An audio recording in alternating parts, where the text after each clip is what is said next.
नमस्कार दोस्तों। तो आज हम बात करने वाले हैं भाषा की परिभाषा एवं उसका स्वरूप। तो जैसा कि हम जानते हैं कि जो भाषा होती है वो भावों की अभिव्यक्ति का माध्यम है और पृथ्वी पर जीवन का होना ही भाषा का सूचक है। अर्थात प्रत्येक जीव क्या है, अपने भावों को अभिव्यक्त करने के लिए भाषा का प्रयोग करता है। सामान्यतः रूप से हम भाषा उन सभी माध्यमों का बोध कराती है जिनसे भाव अभिव्यंजन का काम लिया जाता है। अर्थात उन सभी माध्यमों के बारे में हमें जानकारी मिलती है जिनसे हम अपने भावों को अभिव्यक्त कर सकते हैं। इस दृष्टि से पशु पक्षियों की बोली भी क्या है, एक भाषा है और इंगित भी भाषा है। इंगित अर्थात इशारे से आंगिक अंगों का उपयोग करके जो हम बातें करते हैं, जैसे गला हिलाना या हाथों के इशारे से, वो सभी क्या है, इंगित भाषा है। और सड़क की लाल हरी बत्ती भी भाषा है और मनुष्य जो बोलता है वह भी भाषा है। भाषा शब्द का प्रयोग कई अर्थों में होता है। जैसे भाषा शब्द का प्रयोग पशुओं या पक्षियों की बोली के लिए भी किया जाता है, जैसे बंदरों की भाषा, कुत्तों की भाषा, तोता मैना की भाषा इत्यादि। गोस्वामी तुलसीदास ने काक भूषुंड और गरुड़ के वार्तालाप के प्रसंग में लिखा है कि समूझे खग खग ही कै भाषा। अर्थात दोस्तों, यहाँ खग भाषा अर्थात पक्षी की भाषा का स्पष्ट उल्लेख है। पशु पक्षियों की भाषा का अध्ययन करने वालों का कहना है कि उनकी भाषा में भी भाव और अभिप्राय के अनुसार भेद हो जाया करता है।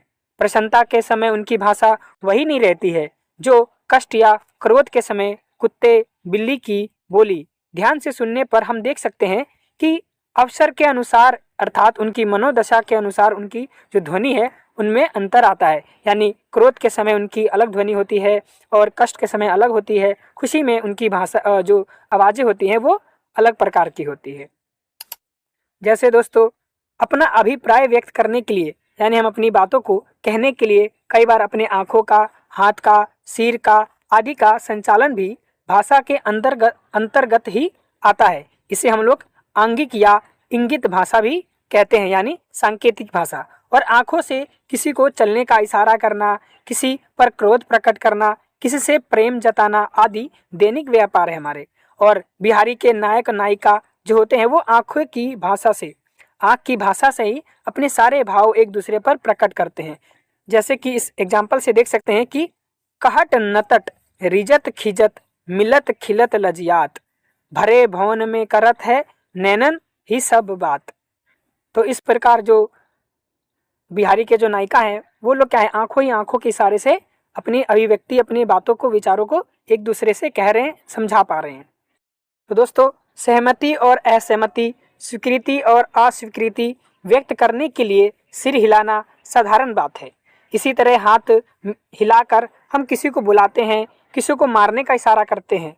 ये आंगिक या इंगित भाषा का प्रयोग जो है वो केवल गूंगे ही नहीं करते हैं, वाणी संपन्न भी करते हैं। यानी जो गूंगे हैं वो भी करते हैं इसका उपयोग और जो बोल सकते हैं वो भी करते हैं। अंतर ये है कि गूंगे के लिए क्या हो जाता है, वो अनिवार्य हो जाता है, वहीं वाणी संपन्न मनुष्यों के लिए क्या हो जाता है, वाचिक भाषा की पूरक है। यानी जहाँ पर हम बोलने के साथ साथ इशारों का भी प्रयोग करते हैं। किसी को डांटते समय केवल वाणी के प्रयोग से ही संतुष्ट नहीं होता, हम हाथ और आँख के संचालन से भी क्रोध को व्यक्त करते हैं। यानी जब हम क्रोध दिखाते हैं तो केवल बोलते ही नहीं है बल्कि हम हाथों का इशारा भी करते हैं और अपनी आंखों का भी इशारा करते हैं, अपनी आंखें बड़ी कर लेते हैं, ठीक है, और नथुने जो हमारी फूल जाती हैं। तो इस प्रकार से जो हम लोग सांकेतिक का भी उपयोग करते हैं और वाचिक यानी शब्दों का भी प्रयोग करते हैं। अर्थबोध के अनुसार मनुष्य कई प्रकार के चिन्ह भी काम में लाता है।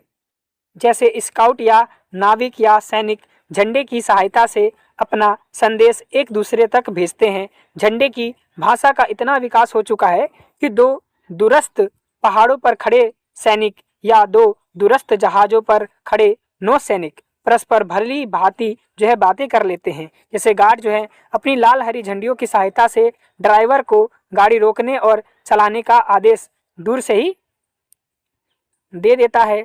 सड़क की लाल हरी बत्तियां रुकने और जाने का निर्देश करती हैं।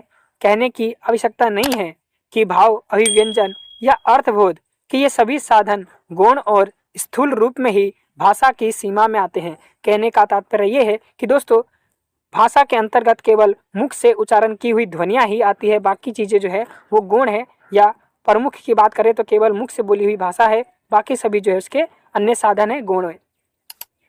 इस प्रकार दोस्तों भाषा का मुख्य प्रयोग जो है वो ध्वनि संकेतों की सहायता से भाव या विचारों की अभिव्यंजना के लिए ही होना चाहिए।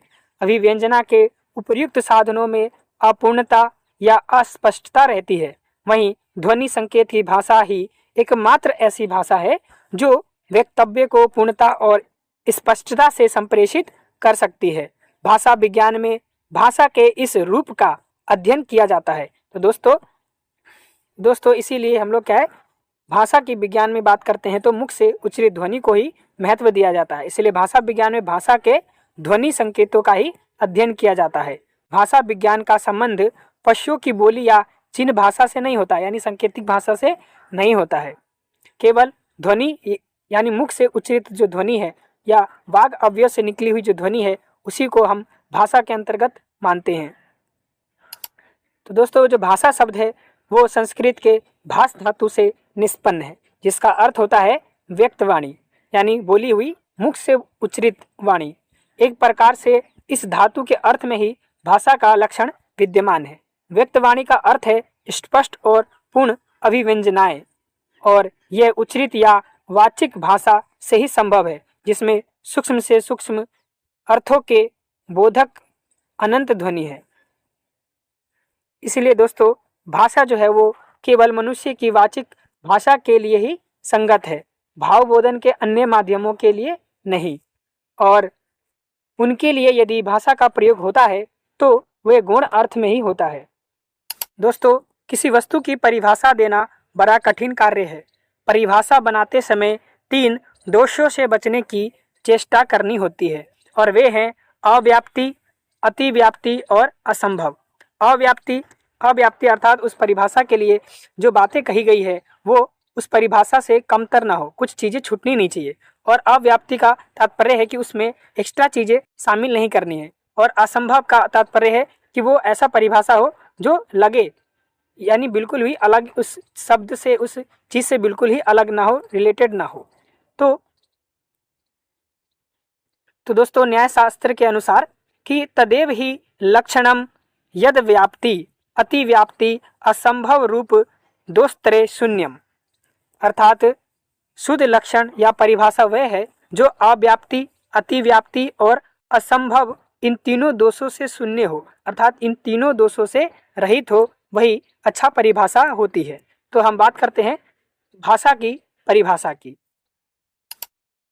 तो दोस्तों जैसा कि हम जानते हैं कि भाषा और मनुष्य का इतना घनिष्ठ संबंध होते हुए भी उनके वास्तविक स्वरूप या लक्षण अथवा परिभाषा को लेकर विश्व के विभिन्न विद्वानों के पृथक पृथक मत दृष्टिगत होते हैं, और परिणाम स्वरूप अनेक विद्वानों ने अपने अपने ढंग से भाषा के स्वरूप पर प्रकाश डालते हुए उसे परिभाषित किया है, जिन्हें सुविधा की दृष्टि से 2 वर्गों में हम रख सकते हैं, पहला भारतीय और दूसरा पाश्चात्य। तो हम पहले भारतीय मतों को देखते हैं दोस्तों पहला है पतंजलि। तो पतंजलि के अनुसार क्या है, वर्णों में व्यक्त वाणी को भाषा कहते हैं। वहीं दूसरी ओर कामता प्रसाद गुरु कहते हैं कि भाषा वह साधन है जिसके द्वारा मनुष्य अपने विचार दूसरों पर भली भांति प्रकट कर सकता है और दूसरों के विचारों को स्पष्टता समझ सकता है। वहीं किशोरी दास वाजपेयी कहते हैं कि विभिन्न अर्थों में सांकेतिक शब्द समूह ही भाषा है। डॉक्टर बाबूराम सक्सेना जी का कहना है कि जिन ध्वनि चिन्हों द्वारा मनुष्य परस्पर विचार विनिमय करता है उनको समष्टि रूप से भाषा कहते हैं। वहीं सबसे महत्वपूर्ण जो परिभाषा है, जो हम सभी लोग इसके मत को मानते हैं, वह है डॉक्टर भोलानाथ तिवारी। उनके अनुसार भाषा क्या है, तो भाषा जो है वो उच्चारण अव्यय से उच्चरित है और यादृच्छिक ध्वनि प्रतीकों की वह व्यवस्था है जिसके द्वारा समाज विशेष के लोग आपस में विचारों का आदान प्रदान करते हैं। तो इस परिभाषा को विशेष रूप से आप लिख सकते हैं कि जो भाषा है उनके अनुसार क्या है, भाषा जो है वो उच्चारण अव्यय से उच्चरित है अर्थात जो हमारे मुख से जहाँ जहाँ से ध्वनि प्रकट होती है, चाहे वो जीभ हो, चाहे गला हो, कंठ हो, नासिका हो, इन सभी अवयव से उच्चरित है और यादृच्छिक है। यादृच्छिक ध्वनि प्रतीकों की वे व्यवस्था है, यानी जो जो शब्द है, जो वाणी है, वो शब्द है, वो कैसी ध्वनि है? यादृच्छिक है, यानी उन्मुक्त है। यानी जैसे हम समझते हैं कि जैसे हम किताब शब्द बोलते हैं तो किताब से हमारे दिमाग में क्या आता है? वो पढ़ने लिखने वाली किताब ही।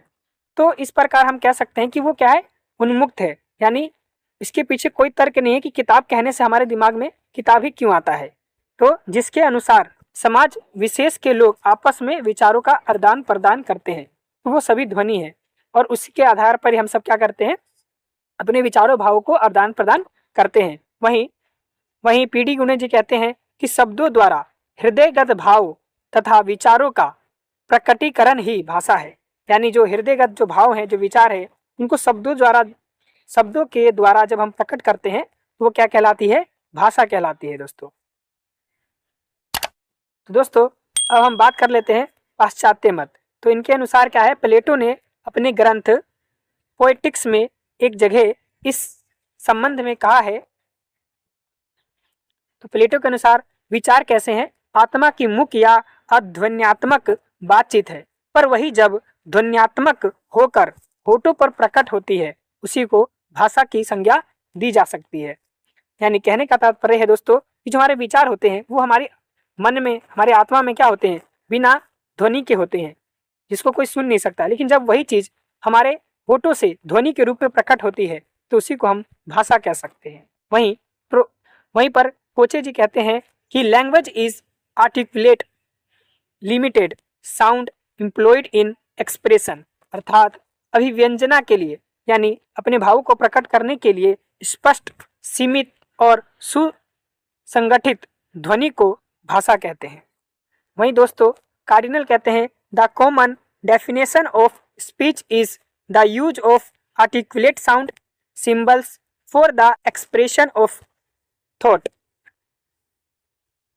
अर्थात विचारों की अभिव्यक्ति के लिए व्यवहृत व्यक्त और स्पष्ट ध्वनि संकेतों को भाषा कहते हैं। वहीं स्टूटवेंट कहते हैं language is a system of arbitrary vocal symbols by means of which member of a social group cooperate and interact, अर्थात भाषा यादृच्छिक ध्वनि प्रतीकों की यह व्यवस्था है जिससे एक सामाजिक समूह परस्पर सहयोग करता है।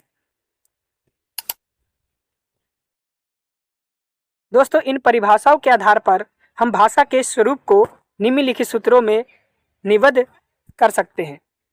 जो पहला है भाषा कैसी होती है? तो भाषा जो होती है वो उच्चरित ध्वनि संकेतों की व्यवस्था होती है। वे सांकेतिक यादृच्छिक होते हैं। भाषा क्या होती है? एक व्यवस्था है और भाषा संप्रेषण का सहज माध्यम है। तो दोस्तों ये टॉपिक यहीं तक था।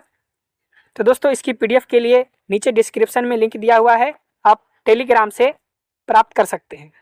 धन्यवाद दोस्तों।